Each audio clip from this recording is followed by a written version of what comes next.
Mr. J. Doe, could you stand, please? Love you, Mouse. Good evening, Your Doe, Honour. before we continue, I need to read you something. You must listen, please.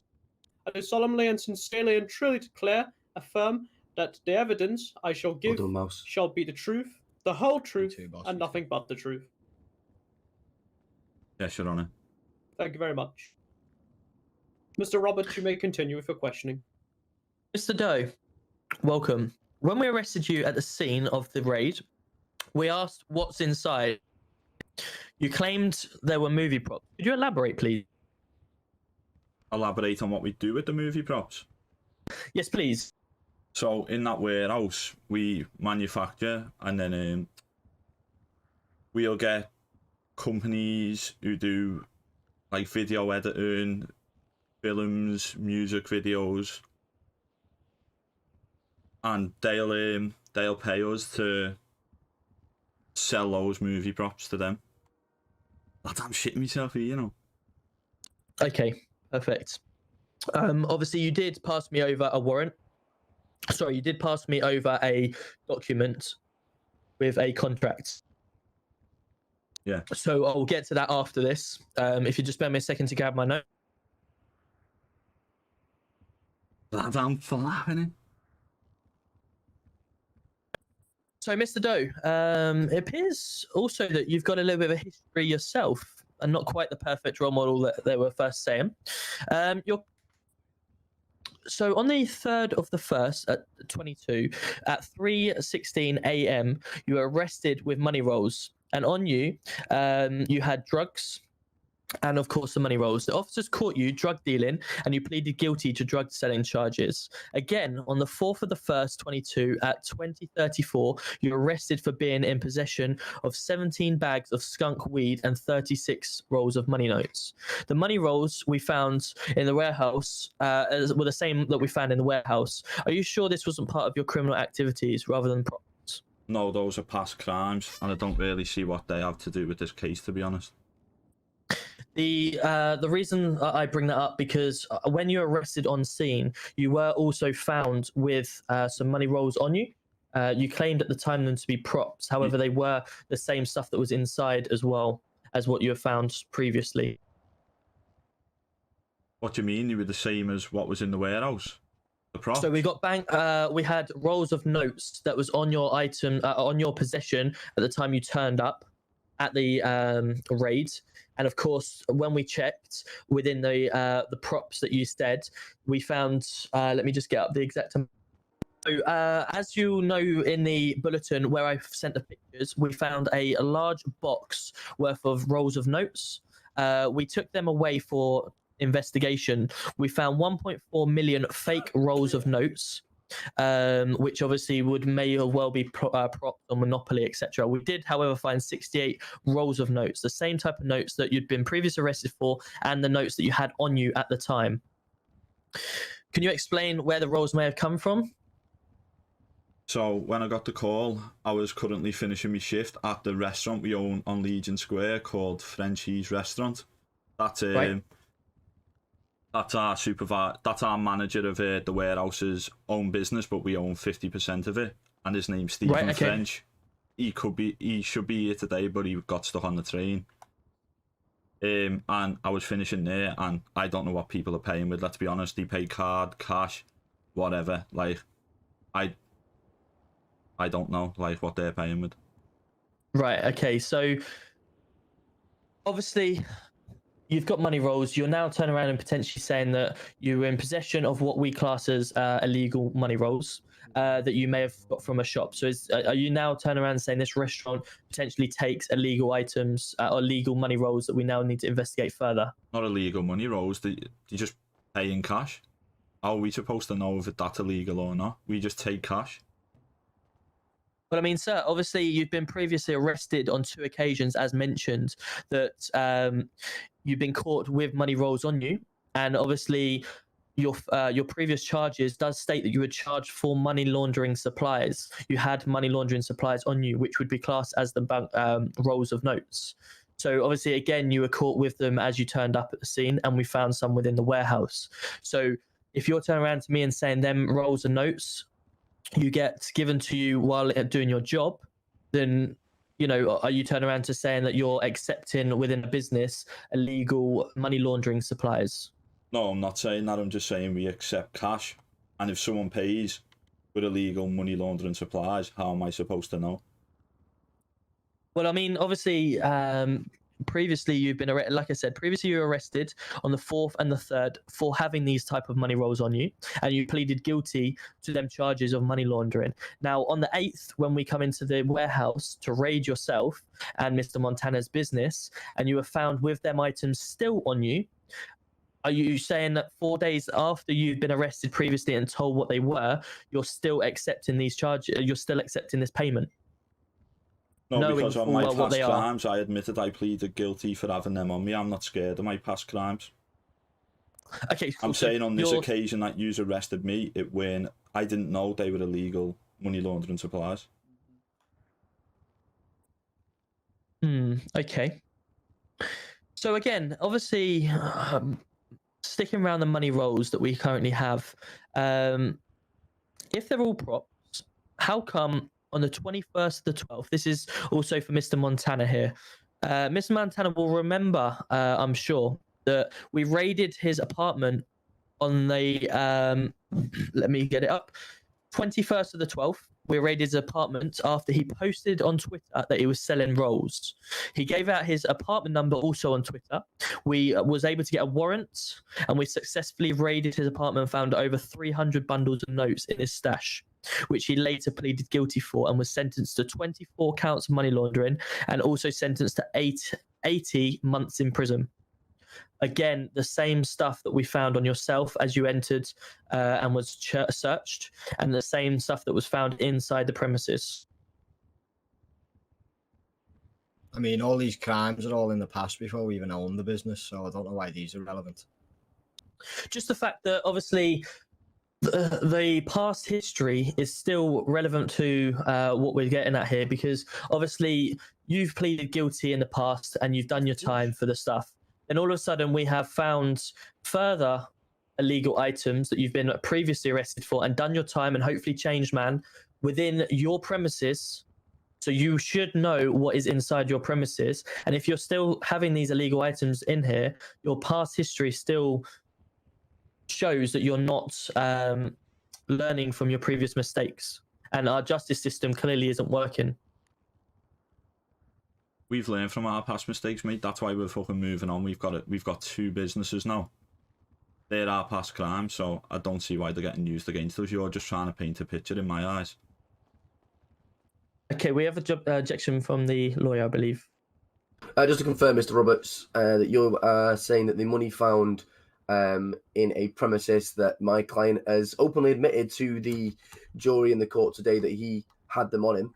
Are you saying that he is still in the criminal life? Are you saying that he's still, just because he's had that criminal life and he's done that crime, are you saying that then it automatically confirms that he's had these money rolls on his promises on his person, that they are illegal and not what he's saying from cash that is given to him for the restaurant?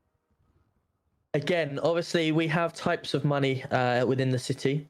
And of course, we have legitimate cash. We also have money rolls. We also have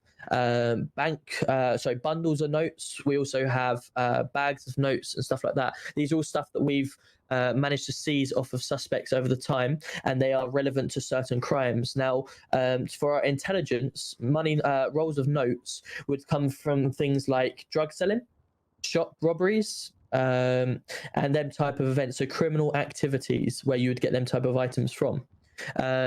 Obviously, again, like I said, I found these type of items on our suspect at the time of arrest, and we also found them within the warehouse, and of course, again, we found them at his apartment. So unless the person that he's accepted from the when he's been doing his restaurant stuff has robbed the shop, gone in, paid for his whatever restaurant, he's then openly accepted that, and then now is in possession of illegal money laundering supplies. So are you saying that the notes found... So, sorry, did you raid Mr. Doe's apartment, did you say? We didn't know. We raided Mr. Montana's apartment on the 21st of the 12th after he posted a Twitter announcement to say that he's selling these rolls within the city. So how is finding something that is not associated with Mr. Doe at all coming back in this instance? Mr. Mouse has already agreed that the roles on his self was to do with a getaway driver because of his skills and stuff like that. He never entered the bank or never entered that stuff. How is it relevant with Mr. Doe? Because Mr. Doe was also found with money rolls on him when he was arrested at the raid scene. Has Mr. Doe ever been arrested for a bank or robbery as such? Let me just double check. I don't think I have I?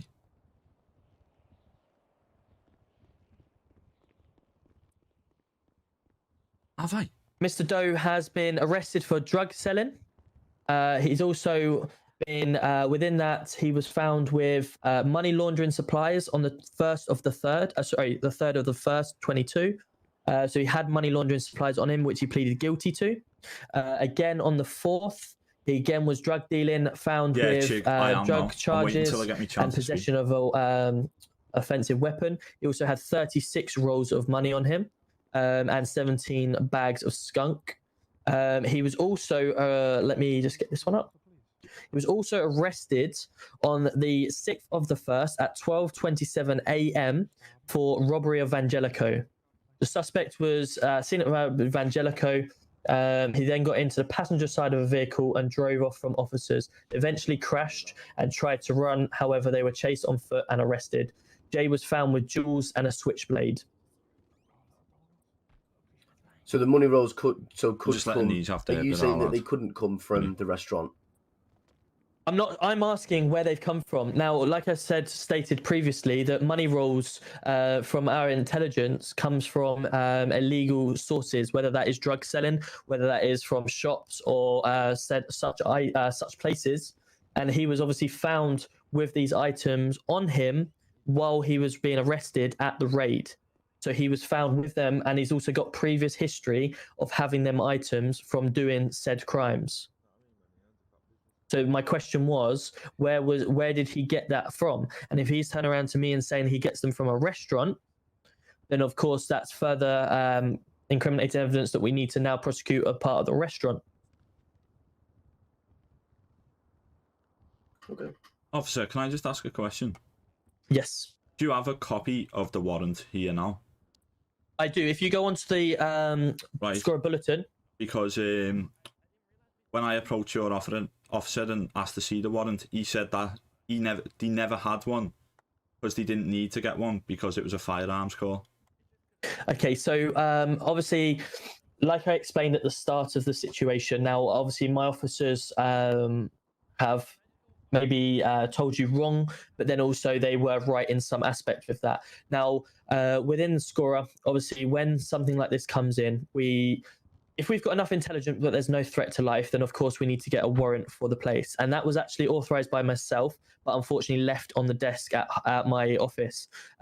When we attended, because of such nature of the call, we were heading there under Section 19 and potentially Section 17. As mentioned previously, Section 17 was if there's threat of life, we don't need to attend your premises with a warrant. And the fact that there was a call come in to say that there was drugs and guns inside your premises, as stated previously, that your premises is only able to be accessed by going into the premises, we had potential reason to believe that someone was inside making this call. That's the reason why we acted quickly. That's why the warrant was left at the office, and we tried to attend quick. Maybe my officers wasn't briefed enough to state that. So I apologize, as I've already done previously. Yeah, can I ask how you sign a warrant off and then forget it? So what happened was, we'd obviously a couple of hours previous, you had gunshots near your or in your warehouse. My officers never attended that. However, we were gathering intel within your business to find out if we can get a warrant and more evidence to obviously raid your apartment due to the fact there was potential guns. So under Section 47 of the Firearms Act. What obviously then happened is about 8:30, I think it was, a call come in to say there was guns and weed on scene. Again, obviously we've taking that drastic call. I was actually out at the moment at the time of that call coming in, so I gathered everyone back to the police station. We had a quick 5-minute adjourn on exactly what was going to happen. We then got all of our armed units to then head down to your warehouse, where we obviously conducted the raid. Right, can I also add? Right, I don't know whether you were still there yourself. I don't know whether you'd already came to the police station.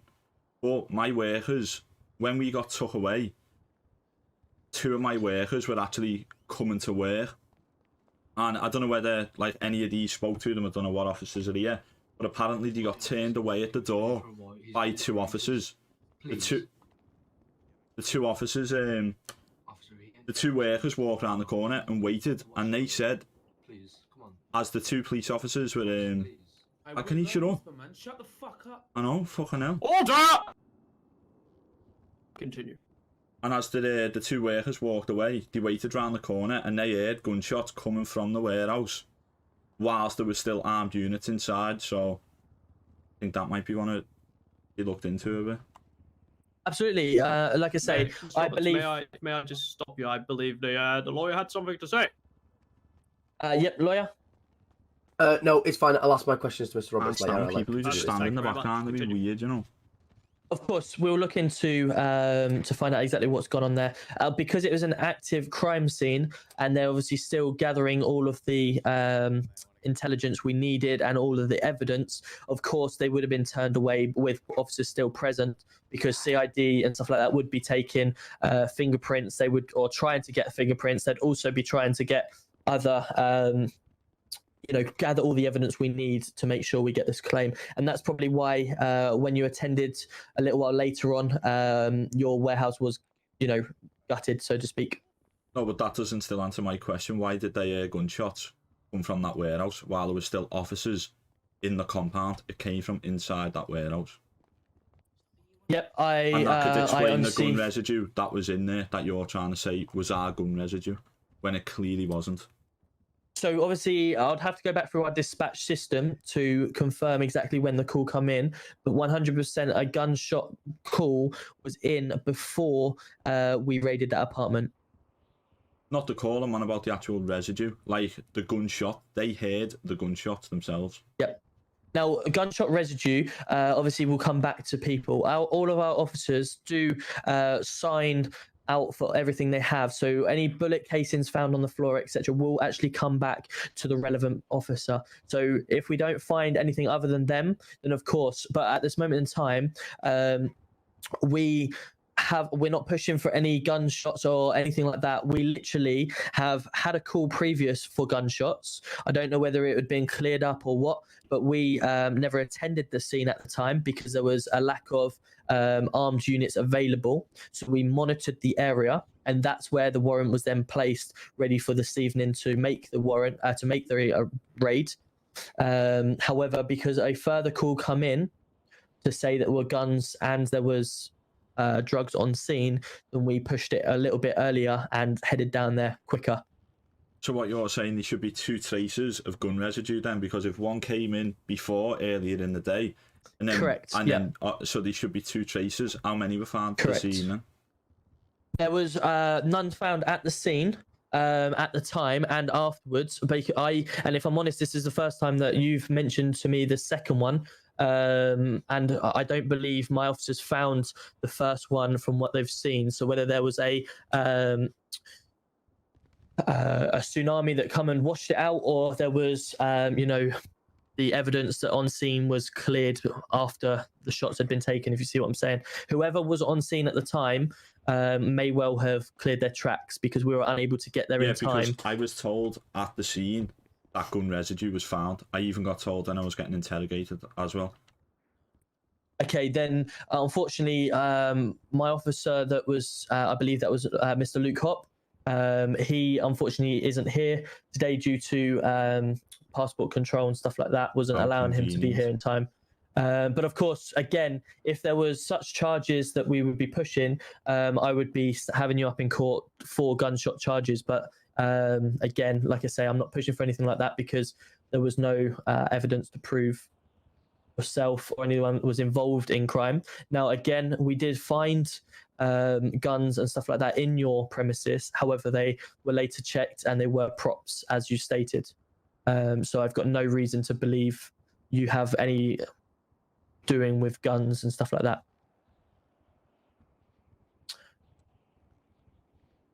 Yeah, that's fine. Okay, Mr. Doe, just finally, could you tell us a little bit more about the contract you have with King's Records, please?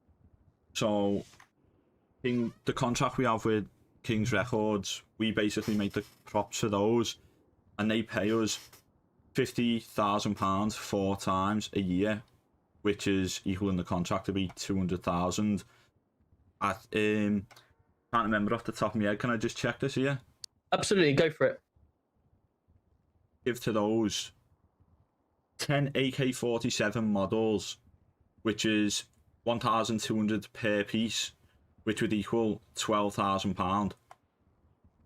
You give them 1 golden minigun, which would come to £15,000. We have big bagged cannabis, 200 of those at £100 a piece would be £20,000. 10 fake Rolexes at 150 a piece would be 1,500. 10 chains at 75 per piece, which would be £750. 10 fake passports, well, prop passports, at 30 a piece, which would be £300. This total value is the 50,000, so we give that to them 4 times a year, which adds up to 200,000. Perfect. And when was this contract started? The contract was in effect at the 7th of January 2022. Perfect. Okay. And did it say on there something about a party for them on the 12th? Was that correct? Yeah, that's their event. So that's basically when that was their shoot that they wanted the props for. Perfect. Okay. Your Honor, I don't believe I have any further questions, Mr. Doe, at this time. I would like to bring up a witness from myself, if possible. Thank you very much. Continue. Thank you, Your Honor. Okay, I'd like to call up a Ricky Bagwell, please. So. Roses are red and violets are blue. One's in a blunt and one's in a zoo. 2 in the front and 1 in the boot. Just give me the drop and I'll bring it to you. Turbo spin this motor, I see me a op, but I think that he spotted this whip. Let me jump up quick, see him swerve and dip to avoid.